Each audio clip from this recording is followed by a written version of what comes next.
Firman Allah, wa ammal ladzina biyaddat wujuhuhum fa fi rahmatillah hum fiha khalidun.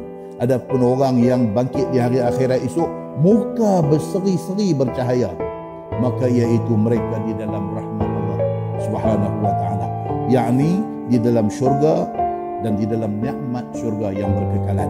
Bermula mereka itu kekal di dalam syurga selama-lamanya. Yang ni orang-orang ni semua dia kena tahu, dia kena dengar dan dia kena insaf. Jangan sekali-kali dia pilih untuk nak mati murtad. Baik, berseri muka dan hitam legam muka di dalam Quran itu apa tafsir dia? Kata ulama, berseri cahaya muka orang-orang mukmin dan hitam legam muka orang-orang kafir itu, kata qil, berseri bercahaya muka orang-orang ahli sunnah. Orang yang di atas dunia ni dia pegang kepada sunnah Nabi, dia bangkit esok muka dia cerah. Dan hitam legam muka orang-orang ahlul bid'ah. Di atas dunia ni dia tak mau ikut jalan Nabi, dia pergi ikut jalan yang sesat. Dia ni bangkit esok muka hitam legam.